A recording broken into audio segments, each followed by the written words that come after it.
नामकरण संस्कार हुआ, उसके बाद विदा चल रही है और विदाई में यशोदा मैया क्या कह रही है? यदम भोज्यम यथमूलम दर्शितम तदा प्रपन्न।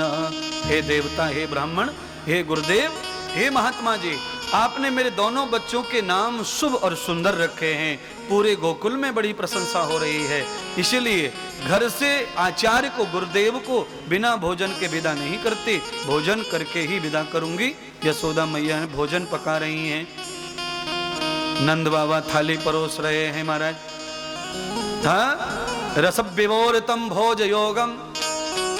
यशोदा मैया कैसा भोजन पका रही है? जिस भोजन में भगवान के नाम का रस डाल रही हैं। यदम जाता भोजिताम। ये भोजन किसे खिलाएंगी? भगवान के निमित्त आचार्य को खिलाएंगे। और भोजन कैसा आचार्य का होना चाहिए? जिस भोजन में गोविंद प्रवेश हो जाए ऐसा भोजन शरीर को लगता है। जिस भोजन में गोविंद नहीं, उस भोजन से शरीर स्वस्थ पुष्ट नहीं होता है। नमक मिर्च मसाले से शरीर पुष्ट नहीं होगा। जीव को स्वाद वाद मिल जाएगा,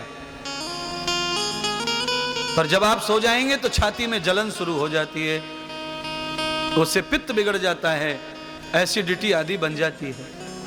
स्वाद के चक्कर में स्वादिष्ट भोजन होना चाहिए, पर गरिष्ठ नहीं होना चाहिए। अच्छा, आप स्वादिष्ट बनाने जाते हैं तो गरिष्ठ हो जाता, पहले स्वाद बाद में देखेंगे, पहले तलाम तुलुम डूबकम डूबका हो रही है हमारा, बड़ा लफड़ा है हमारा।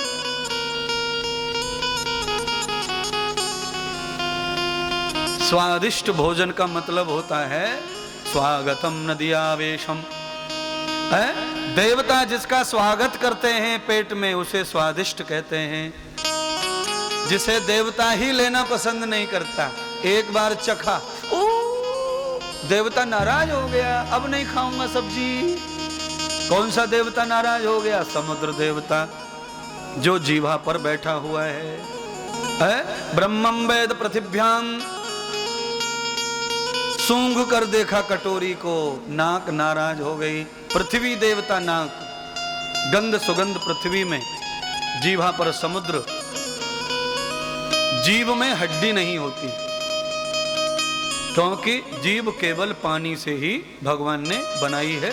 इसलिए जीव पर बिना वजह पानी आता रहता है, क्योंकि पानी ही भरा हुआ है। जीव का पानी सूख जाने के बाद डॉक्टर इलाज नहीं कर सकते। डॉक्टर भी दवा तब ही सक्सेस करता है जब किसी की जीभ पानी छोड़ती है। जिसकी जीभ पानी नहीं छोड़ती, उसे भोजन अंदर जा सकता। मलेरिया में जीभ सूख जाती है, टाइफाइड में जीभ सूख जाती है, बुखार में जीभ सूख जाती है, फिर 56 व्यंजन भी मन को भाते नहीं है, जीभ को भाते नहीं है।